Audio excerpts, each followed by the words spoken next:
पुराने समय में गुरु और शिष्य दोनों खिलौने बनाकर बेचते थे और जो धन मिलता था उससे दोनों का जीवन चल रहा था। गुरु के मार्गदर्शन में शिष्य बहुत अच्छे खिलौने बनाने लगा था और उसके खिलौने से ज़्यादा पैसा मिलता था। गुरु के खिलौने औसत मूल्य पर बिकते थे, लेकिन गुरु रोज़ शिष्य से ही कहते थे कि तुम्हारे खिलौने में सफाई की ज़रूरत है। रोज़ रोज़ गुरु यही सलाह देते थे। कुछ ही दिनों में शिष्य को गुरु की ये सलाह बुरी लगने लगी।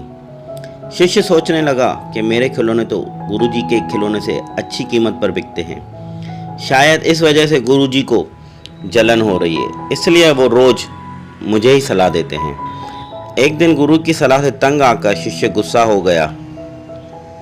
शिष्य ने गुरु से कहा, गुरु जी मैं तो आपसे अच्छे खिलौने बना रहा हूँ, मेरे खिलौने के ज़्यादा पैसे मिल रहे हैं, फिर भी आप मुझे ही अच्छे खिलौने बनाने के लिए कहते हैं, जबकि मुझसे ज़्यादा तो आपको अपने काम पर सुधार करने की ज़रूरत है। गुरु समझ गए कि शिष्य में घमंड आ गया है।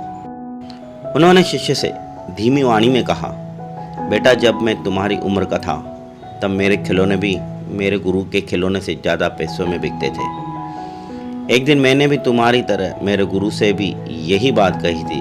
उस दिन के बाद गुरु ने मुझे सलाह देना बंद कर दिया और मेरी कला और ज़्यादा निखार नहीं आ सका। मैं नहीं चाहता कि तुम्हारे साथ भी वही हो जो मेरे साथ हुआ था।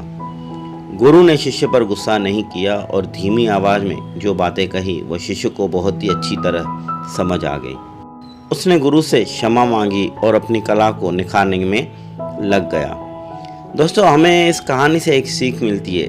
अगर किसी काम में परफेक्ट होना चाहते हो तो गुरु की सलाह का पालन हमेशा करें। अगर काम थोड़ा बहुत ज़्यादा करने लगे हो तो अपने कला पर घमंड न करें, वरना कला का विकास नहीं हो पाएगा और बहुत महान कलाकार नहीं बन पाओगे। तो कभी भी घमंड ना करें, अपने गुरु का सम्मान करें।